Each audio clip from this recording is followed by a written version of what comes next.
Bom, boa tarde a todos e todas, novamente. É um prazer estar moderando essa mesa, junto com o professor Hernani Teixeira e junto com... perdão. Tá bom, obrigada. E junto com o Fernando Teixeira. Eu acho que a sequência aqui da mesa, ela, obviamente, complementa bastante o debate da mesa anterior, porque a gente vai discutir a questão do financiamento da infraestrutura, que são investimentos, por definição, estruturantes, e totalmente vinculados à questão do desenvolvimento econômico.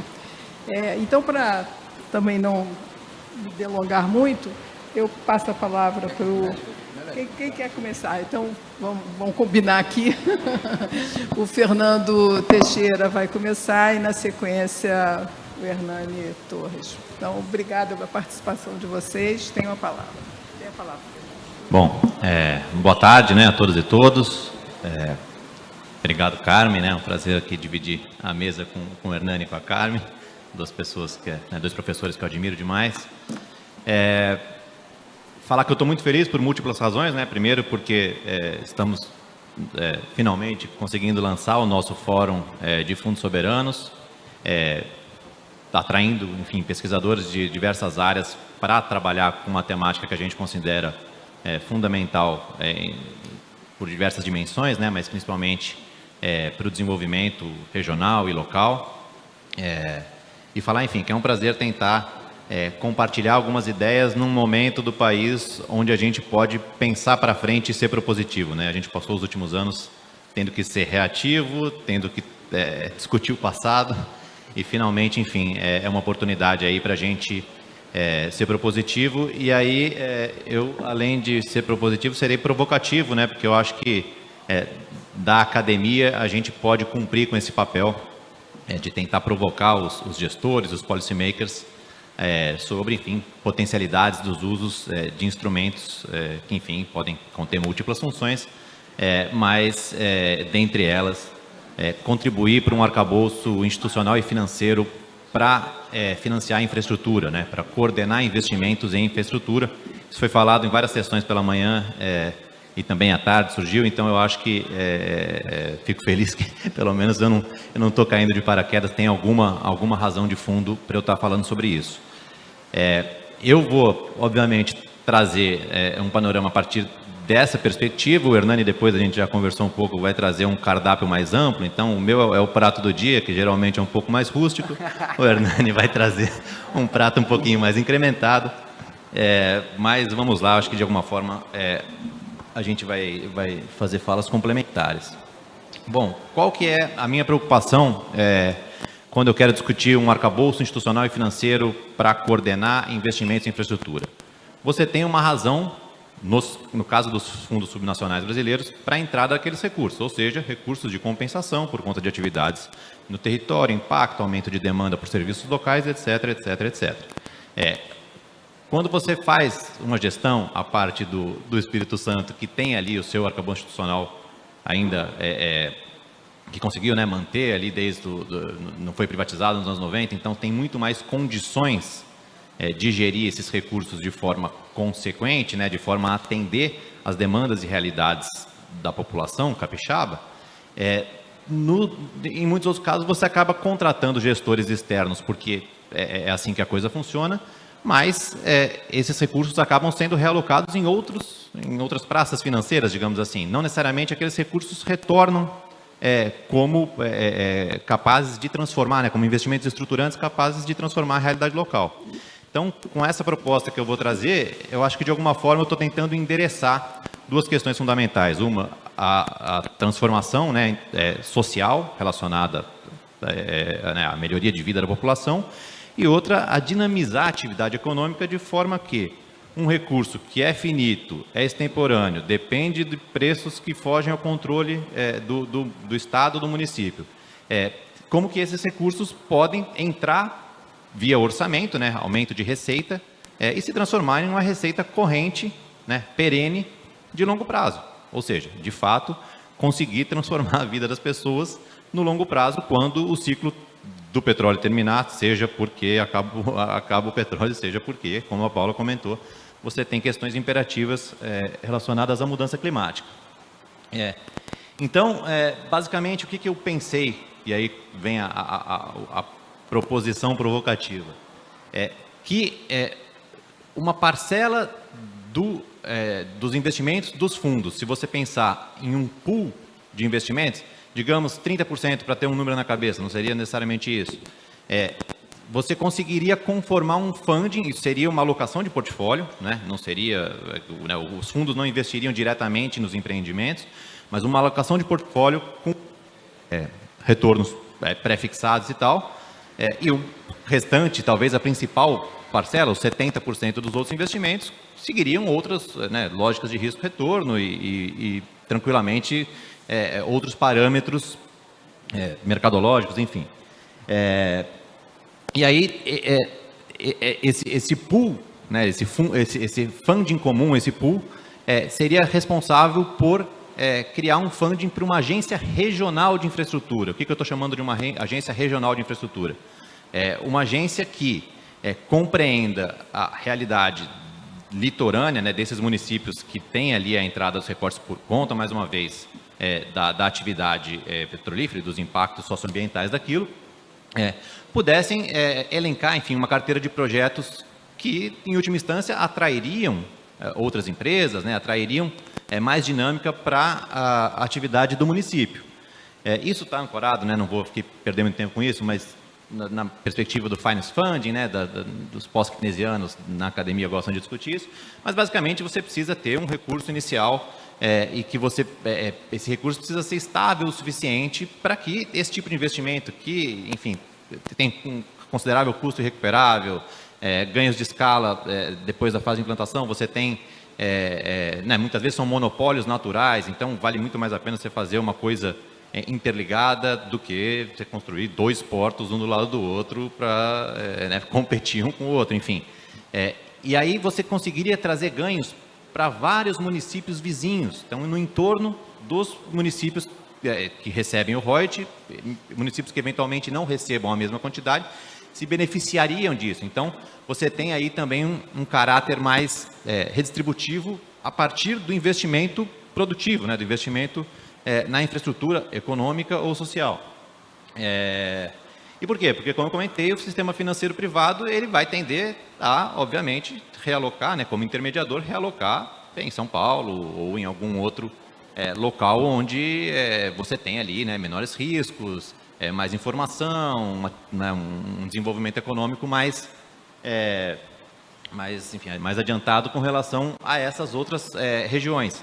Essa discussão acontece em âmbito macro-regional, né? Então, sul, sudeste, norte, nordeste, mas também meso-regional, né? Sub-regional, em regiões dentro do próprio estado. Você vai, né, aqui no Rio de Janeiro, a depender do lugar que você vai. É uma região, é um estado central do Brasil, na região sudeste, mas dependendo de onde você vai, as carências em termos de infraestrutura são gigantescas. E isso tem uma relação com o que a gente chama de estado de desenvolvimento local, ou seja, o estado que pode ser muito mais responsivo às demandas da população, por uma série de razões, porque é ele que sabe, né, o prefeito que sabe exatamente o que está acontecendo ali.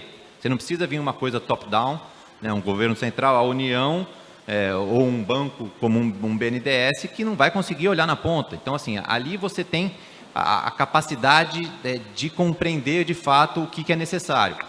Então, esse estado de desenvolvimento local, ele pode contribuir para uma coordenação, né, desses investimentos, e aí pegando um gancho um pouco na apresentação da Paula Nazaré, em parte isso tem acontecido muito, né, principalmente de 2017 para cá, relacionado aos ODS. Então, assim, você tem uma justificativa, além de econômica, né, social, mas uma justificativa de um ponto de chegada, porque você está atendendo a uma diretriz geral. Então, acho que por aí tem um caminho, e o setor de infraestrutura, os setores de infraestrutura, tem muito a dizer, né, e a viabilizar as transformações necessárias.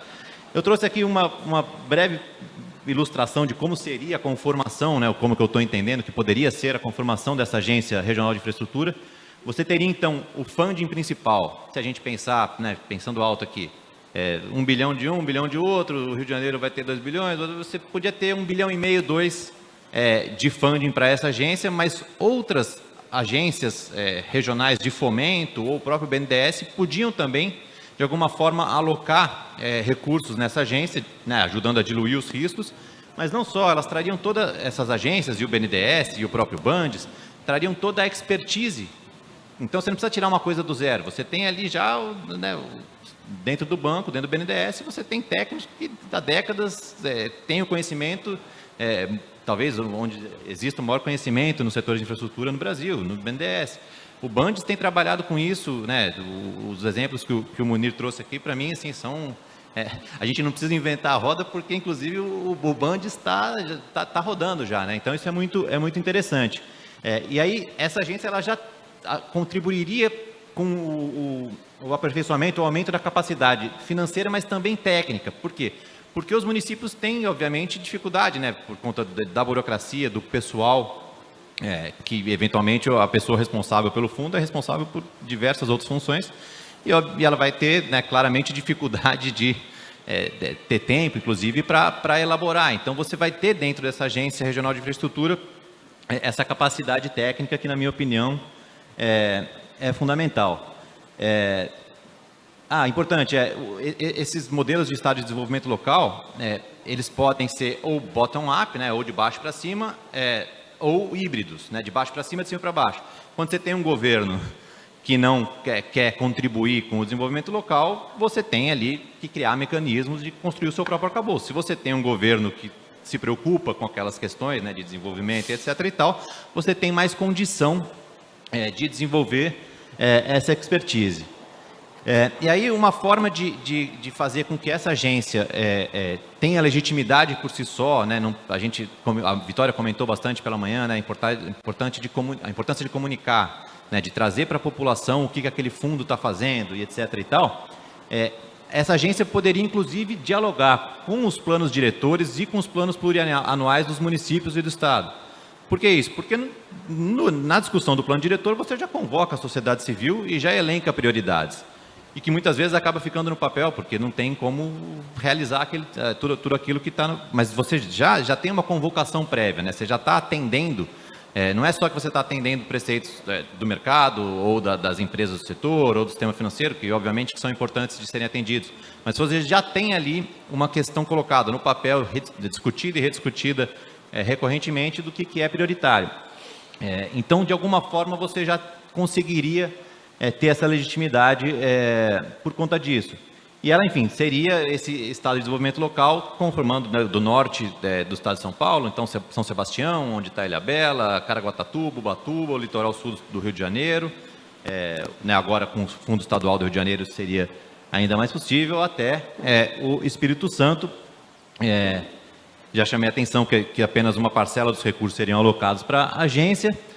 Mas o que talvez seja mais importante, né? Que essa proposta não afetaria negativamente o quadro fiscal de estados e municípios. Por quê? Porque o recurso alocado estaria relacionado aos fundos soberanos, então você não tem ali transferência de recursos, mas ao mesmo tempo permitiria, no médio e longo prazo, esse retorno por dentro do orçamento via receitas a partir de todo o incremento, além de melhorar a vida da população, né? Em termos de saneamento, acesso a diversos... outras infraestruturas sociais e também econômicas, porque você atrairia, enfim, outros atores dispostos a investir naquele local, né? Seriam, de certa forma, coordenados, induzidos a se estabelecerem nessas regiões. Finalizo por aqui, agradeço e estou aberto para o debate.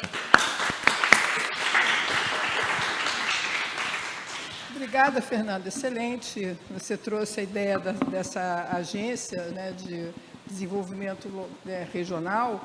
Eu acho que complementa bem o que a Paula Nazaré falou, da importância de você criar uma governança. E você chama atenção também, assim eu interpreto, quer dizer, para uma questão que o fórum, os entes que estão constituindo agora e os possíveis, né, entrantes, eles estão em graus muito diferentes de desenvolvimento financeiro, né, e das suas próprias estruturas administrativas, né? E tudo isso tem que ser contemplado, né, quando você pensa a questão, eu acho que é o que está mais presente nos debates que eu tenho acompanhado nesse seminário, que é a questão do longo prazo, né, que é o mais difícil de você pensar. A gente se desabituou a pensar no longo prazo. A gente está sempre, né, pensando só em resolver as questões mais prementes, mas quando se trata de fundos, né, finitos de riqueza, o longo prazo é fundamental. Então, obrigada. Passo a palavra aqui para o Hernani. Boa tarde a todos. Obrigado aí pelo convite para participar desse seminário. A gente já está no final do dia, eu prometo ser breve. Há uns, sei lá quantos anos, Fernando? Há alguns anos atrás, eu e Fernando nos metemos nessa coisa de fundos soberanos, mais por incentivo dele. Eu olhava essa coisa toda meio esquisita. Eu sempre gostei de mercado financeiro, mas assim, desde então eu olhei pouco. Quando o Fernando me convidou para participar, eu me senti um pouco cru, assim, o que aconteceu, fundos soberanos nacionais, etc. Eu li o paper dele. Eu acho que eles têm uma proposição bastante interessante em sair da ideia, não ficar apenas na ideia do intergeracional, da maximização financeira, estrito sensu, que é relevante. Ninguém está dizendo que não seja, mas a tentativa de colar isso com infraestrutura, gerar emprego, criar algum tipo de facilidade, etc. E eu aí disse assim, como é que a gente podia pegar a mesma iniciativa que ele e a Carmen estavam fazendo e olhar por um outro ângulo, que é o ângulo que eu venho trabalhando há algum tempo. Eu me sentia muito cru, mas na hora do almoço eu sentei do lado do Munir, e Munir, com a simpatia dele e a paciência, fechou vários lapsos de conhecimento que eu não sabia sobre a institucionalidade dos fundos nacionais, o que podia fazer, regime fiscal, essa coisa toda. Então foi uma conversa muito legal, porque eu quero fazer, na verdade, duas provocações, de dois exemplos de coisas que eu acho que os fundos poderiam fazer olhando o portfólio deles a partir de uma outra perspectiva. Então, eu vou levantar, porque eu gosto de falar em pé. Se vocês não se preocupem, fica todo mundo aí, não precisa não, me ver. A gente, às vezes, não se toca, né? Mas, assim, esse que está na sua frente, né? Você não está vendo nada, coitado. Hein? Pode isso aqui? Está todo mundo vendo? Isso aqui nada mais é do que o volume de emissão de papel privado no mercado brasileiro nos últimos 10 anos. Né? Se vocês olharem é o seguinte, entre 2012 e 2017 aconteceu nada. Entre 2017 e 2021, no meio de uma das piores crises que a gente já teve na economia brasileira, o nosso mercado de capitais triplicou. Com isso, o Brasil foi o último país latino-americano que se integrou ao sistema global, que atingiu isso. Hoje, o nosso mercado de capitais tem profundidade. Você consegue vender aqui 1 bi, 2 bi, 3 bi, num único lançamento. Você consegue vender papel 2039? E ele é extremamente sofisticado. O porte dele hoje, a gente não é muito maior do que o México, ou talvez do que o Chile é mais anterior, mas de alguma maneira o Brasil foi muito retardatário. Nós fizemos tudo que estava ali no Fundo Monetário, etc. E tal. Tem uma história longa disso. A gente, até os anos 90, nenhum país periférico tinha mercado de longo prazo, era um privilégio de quem emitia moeda conversível. Mas isso foi um resultado de uma série de reformas que foram feitas no mundo inteiro, patrocinadas pelo Fundo Monetário e pelo Banco Mundial, a partir de 98, não por razões desenvolvimentistas, mas por razões de estabilidade macroeconômica. A gente agora passa a ter algo no Brasil que a gente nunca teve e não está acostumado a trabalhar com. Né? E aí eu pergunto para vocês, para que serve essa porcaria, essa máquina infernal de ganhar dinheiro? Tá certo? Jogar juros para dentro, bota derivativo, quebra a criptomoeda. Os estados criaram isso a partir de 1700 e os ingleses foram os primeiros a fazer isso, com o objetivo de aumentar a sua capacidade de exercer poder. Isso aqui é um instrumento à mão dos estados. A gente não deve ver isso como uma coisa contra, pelo contrário, a gente deve ver isso como um instrumento em que o Estado se liberta do seu limite fiscal e pode agora, além do seu limite fiscal, levar o mercado e a riqueza privada a operar na direção do que o Estado quer. Isso é um ponto que eu queria levantar e depois talvez tentar forçar um pouco esse argumento com duas sugestões. Né? A segunda coisa que eu queria chamar a atenção uma parte importante desse crescimento, muito mais rápido que o resto, são títulos emitidos diretamente por empresas. Tá? Debêntures são coisas para a gente de musculatura, empresa grande, 150, 200 milhões, ok, tá? Ou seja, talvez, eu fiquei muito surpreso, gratamente surpreso com o volume de dinheiro já acumulado nesses fundos. 3 bi, dá para fazer muita brincadeira. Me dá 3 bi ali, a gente no BNDES, fazer muita brincadeira, correto? Muito bem. São empresas emitindo papel diretamente, não é mais os bancos intermediários. Ali é certificado de recebíveis. Estou pegando recebíveis e estou vendendo. Debêntures não, debêntures é um papel mais sofisticado. Mas eu estou dizendo, emitir papel, fazer coisa, isso vai ser importante depois com um exemplo que eu vou trazer. Muito bem. Vamos olhar que bicho é esse, que animal, que mercado de longo prazo é esse que a gente criou no Brasil. Ele é muito interessante porque ele tem uma conformação. Se ele é uma zebra, um camelo, ele tem várias coisas que não são do que está na literatura tradicional.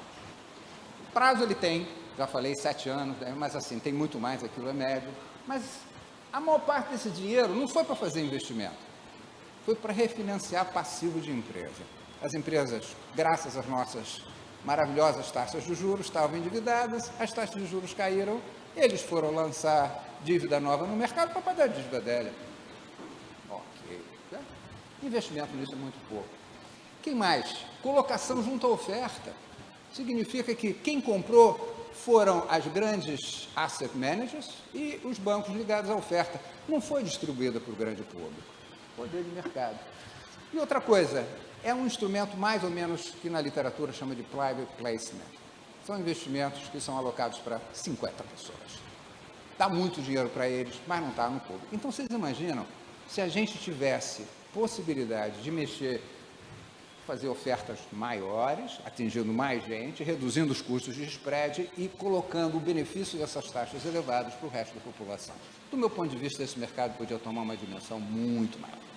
Apesar dessas boas notícias, eu não vou trazer só boas notícias, mas tem algumas coisas mais para ver.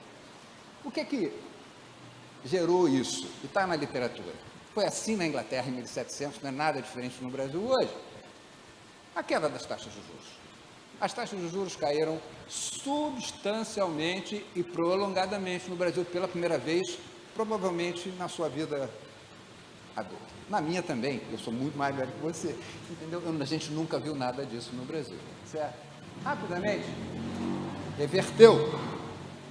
Reverteu significa que o mercado vai começar a encolher um pouco. E se vocês, eu não chamei a atenção, mas assim, se vocês olharem lá atrás, olha ali a caída na ponta. Aquilo ali são os dados de outubro, 12 meses. O mercado já está começando a apresentar uma encolhidinha. Isso não necessariamente é um problema. Pelo contrário, pode ser uma oportunidade bastante interessante. Muito bem. Eu não fiquei surpreso com isso, não. Isso é um parágrafo de um texto que eu publiquei há 10 anos atrás, dizendo o seguinte, do ponto de vista regulatório, o Brasil está igual a qualquer lugar do mundo, dá para o pessoal inglês, dá para o pessoal comprar papel aqui, tem a mesma qualidade. A CVM já fez um bom trabalho de informação, etc, etc. E tal. O problema no Brasil, olhando inclusive os outros países latino-americanos, era a taxa de juros. Tá? Taxa de juros elevada fazia com que ninguém quisesse se endividar. E, por outro lado, quem tinha dinheiro fazia o quê? Comprava papel de governo, tá bom. Quando as taxas caíram, esse equilíbrio mudou.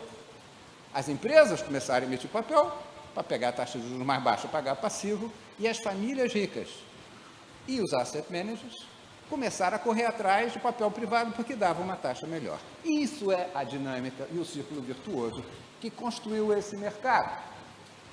E que vai ter problemas daqui para frente. Por quê? Porque as empresas não vão continuar lançando papel. Pelo menos não na magnitude que tinha. E quem botou dinheiro lá dentro vai querer papel. Portanto, se a gente conseguir ocupar o espaço e esse vazio que vai acontecer no mercado daqui para frente, talvez a gente tenha uma oportunidade para governo, certo? Não para fazer dívida pública, né? Mas assim, as taxas de juros vão ficar elevadas. Nos próximos 2 anos, não tenho a menor dúvida, aqui no mundo, vamos ver o que vai acontecer, mas mudou o regime no mundo. Segundo, a CVM acabou de mudar as regras de oferta. Vai ter mais concorrência, vai ser mais fácil lançar e mais barato comprar papel.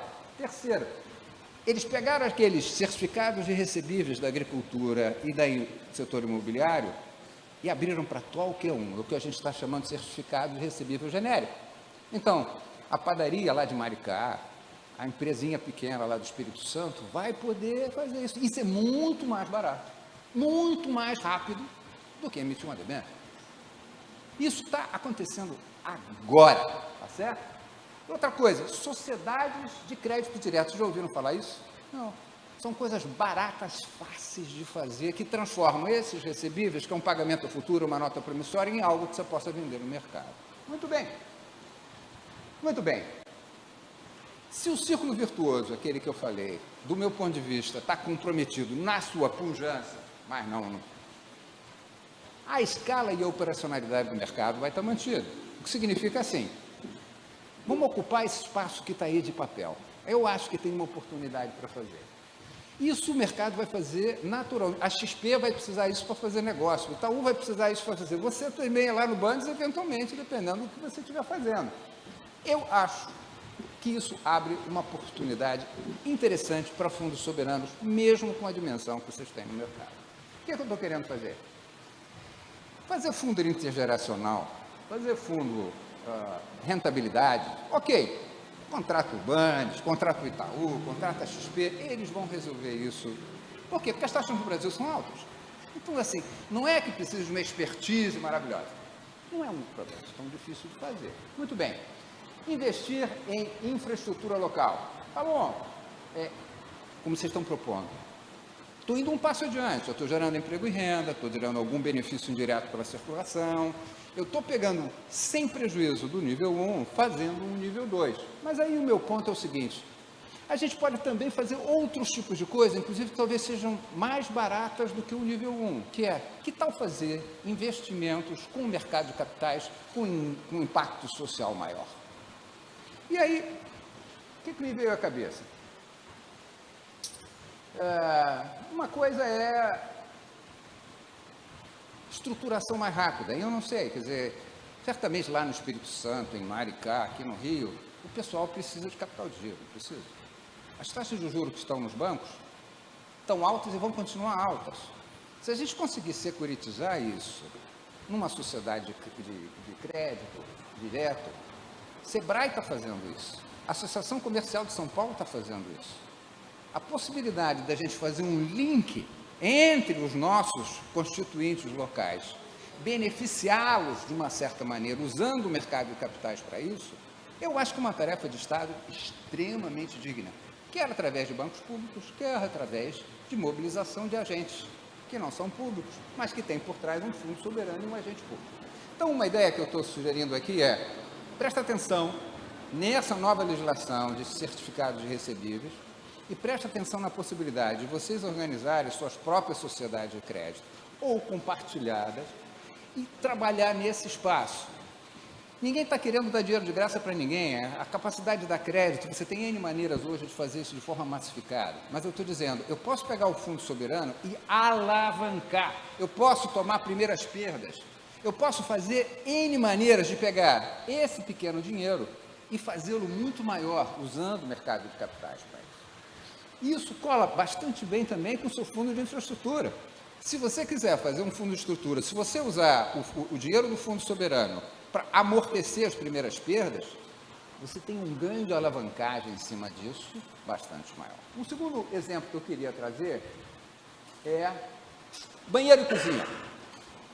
Eu, ao longo dos últimos anos, num projeto que eu estava metido, me deparei com uns caras em São Paulo, famílias ricas, que queriam fazer caridade, utilizando a expertise do mercado financeiro. Aí eu sentei com esse cara, eu estava fazendo um projeto, e ele me explicou. Eles montaram uma debênture de 5 milhões. 5 milhões de reais. 1 milhão, cota subordinada, 4 milhões. Por quê? O pessoal dos 4 milhões topava dar dinheiro. É extremamente ESG. Tem gente rica no mundo inteiro querendo botar dinheiro em atividades que têm finalidade social. Falta papel disso no mercado em qualquer lugar do mundo. Onde é que isso vai ser organizado? Dentro da XP, dentro do Itaú? Tenho muita dúvida se eles vão fazer. Mas eu acho que o Itaú, nessa maneira moderna de falar essas coisas, vão querer ser ESG também. É isso? O Bandes também vai querer ser ESG. A capacidade que você tem, provavelmente, de atrair e criar um ecossistema para apoiar isso é enorme. Qual é a grande vantagem desse projeto que eu vi lá em São Paulo? Eles entram em áreas semi-urbanas ou afaveladas e financiam as famílias para construir banheiro e cozinha. Saúde na veia. Aumento patrimonial dessas famílias na veia. Emprego e renda local na veia. Tá certo? O que você precisa para fazer isso? 5 milhões?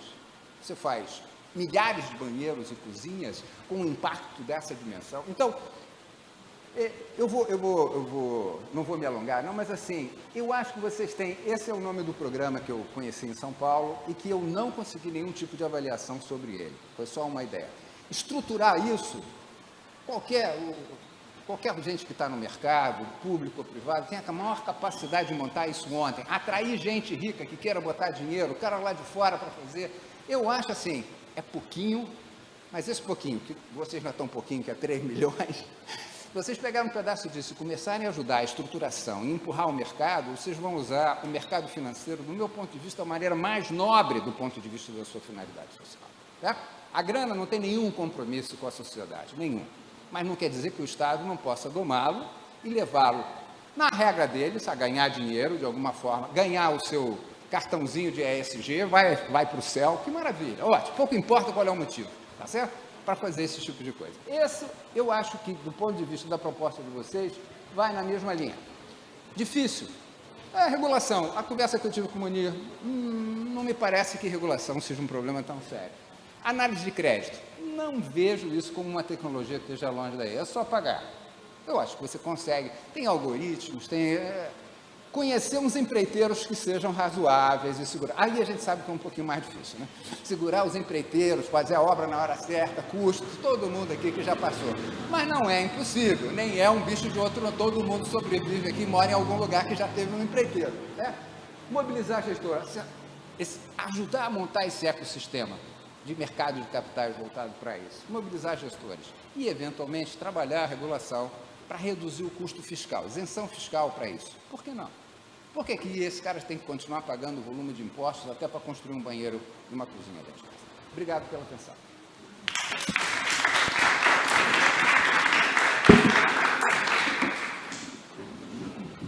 Obrigada, Hernani, seu entusiasmo já ganha a plateia. Não, e você trouxe realmente uma visão, né, bastante positiva, né, do sistema financeiro, mas o que eu acho assim, importante de botar na mesa como esse nexo, desenvolvimento, né, do sistema financeiro e desenvolvimento econômico andam juntos, né? E isso tem que ser colocado, né? Então, uma coisa não anda sem a outra, você não avança um sem avançar o outro. E a criatividade do sistema financeiro, né, a inovação financeira, ela pode funcionar a favor da sociedade, né, do pensar ao longo prazo, né, que eu acho que é uma questão importante. Mas, gente, olha, sei que está todo mundo meio cansado, mas gostaria, com a provocação dos dois, né, as duas falas foram bastante provocativas. Se alguém quiser fazer algum comentário, por favor.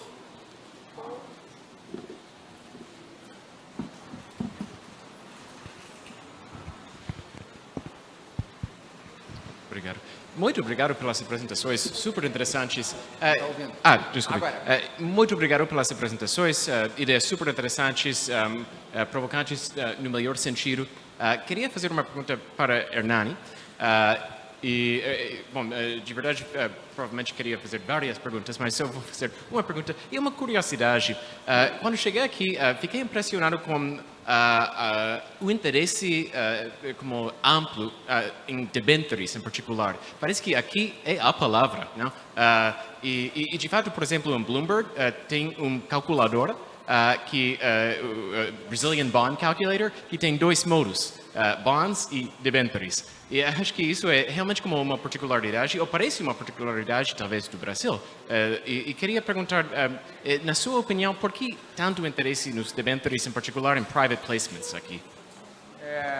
O private placement é uma anomalia.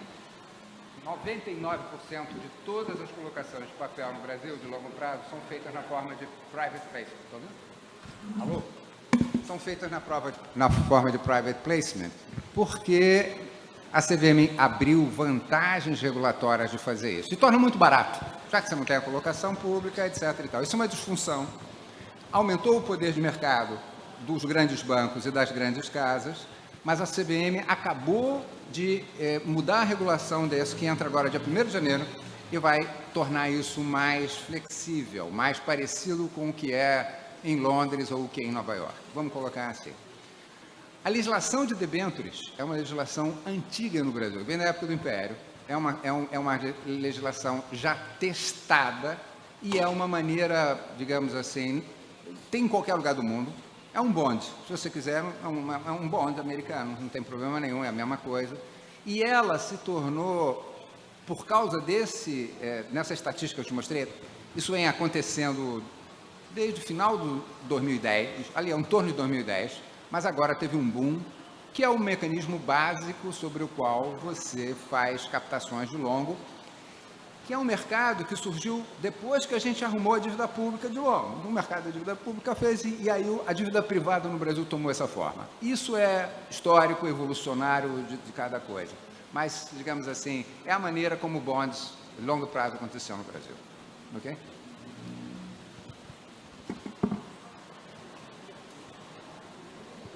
Gente, mais alguma consideração? Bom, se a gente não tiver mais nenhuma consideração, acho que a gente pode... Você quer falar? Ah, então, desculpa, Fernanda. Por favor, Fernanda. Obrigada. Desculpa, não sei se tem mais alguém que quer falar alguma coisa antes, acho que tem todo o direito. Na verdade, eu quero fazer uma pergunta para o Fê, uma pergunta que eu devia ter feito já há muito tempo. Fê, por que, assim, duas coisas. Como é que ficariam os bancos regionais de desenvolvimento nesse contexto da agência de fomento, dessa agência de desenvolvimento, agência de investimento? Como é que ficaria a coordenação delas e qual que é o papel do governo federal delas? Eu acho assim, porque o bottom-up, ele tem esse fator de coordenação, né? Como é que isso funcionaria? Bom, na verdade, assim, eu acho que... Nossa, tá alto. Perdi a pergunta. O papel dos bancos regionais.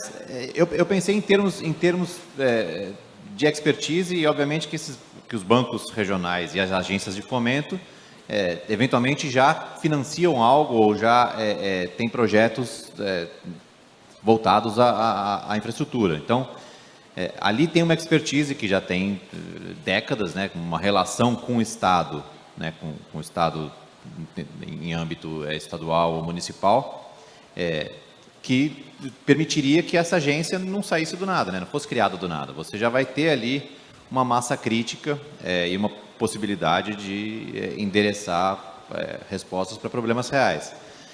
No caso da participação federal, eu acho que, né, num futuro governo Lula, se tudo correr bem, eu acho que você tem aí um papel de fazer aquela coisa, né, aquele regime híbrido ser perfeitamente alavancado, porque você aí pode, tanto a partir do BNDES, mas não apenas, né, de toda, no âmbito ministerial, você pode dar contribuição, ajudar a acomodar os interesses, enfim, eventualmente criar mecanismos que ainda não existem. Então, eu acho que ganha muito mais viabilidade, né? Quando a gente fala, por exemplo, de modelos puramente bottom-up, está pensando principalmente, né, em regiões específicas, sei lá, no País Basco, na região nordeste da Itália, onde em algum momento da história o governo central não tinha nenhum interesse em desenvolver aquela região, que tinha laços culturais muito fortes, necessidades reais,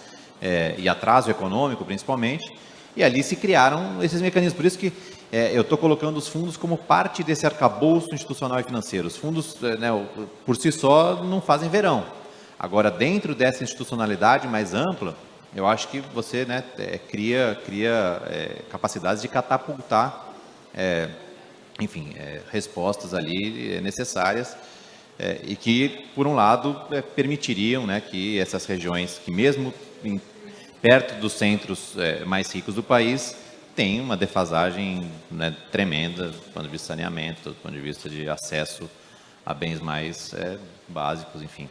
Então, eu iria mais ou menos por aí. Obrigado pela pergunta. Eu tenho mais uma aqui do Luiz Fernando. Não é minha. Não estou monopolizando. Tem mais uma do Luiz Fernando, que está aqui no YouTube, Luiz Fernando de Paula, que está aqui no YouTube, perguntando de onde viriam os recursos dos fundos soberanos subnacionais. Royalties dos estados ou do governo federal? É a pergunta. Royalties dos estados, pergunta. Governo federal, pergunta. Da onde viriam os recursos dos fundos? São a parcela dos royalties ou das participações especiais associadas aos estados e municípios. Então, é dessa parcela que os fundos são constituídos, né? A parte do governo federal, enfim, não tem nada, mas por que não, né? Você tem ali uma parcela considerável dos royalties que vão para o governo central.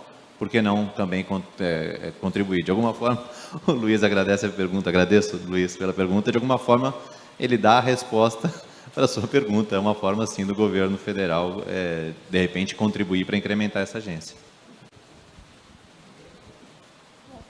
Bom, gente, eu acho que essa sessão encerra, né, esse nosso segundo seminário. Eu acredito que muitas questões, né, o objetivo era justamente esse, né, abrir muitos debates, porque isso vai construindo uma agenda, né, de pesquisa, uma agenda de...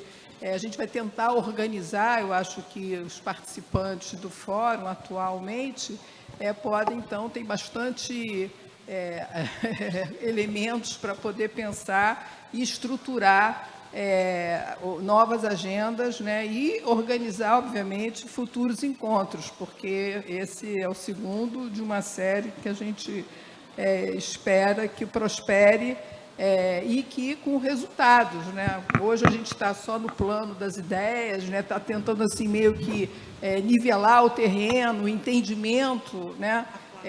De como a gente deve, né, atuar em relação a essa benesse, né, para usar a expressão da Paula, em relação à questão dos fundos, mas isso eu acho que ficou bastante claro, quem, né, acompanhou o nosso seminário, como são muitas questões não triviais, mas que são desafios e que é o que nos motiva, né, a continuar na nossa linha de pesquisa. Então, mais uma vez, eu agradeço muito ao Hernani, ao Fernando e toda a audiência, né, presencial e a virtual também. Bom, então, por encerrado o evento. Você quer falar alguma coisa, Paul? Sim, por gentileza, Então, professora Carmen. Gostaria de agradecer também a senhora e pedir que obrigada. estendam eles as merecidas palmas.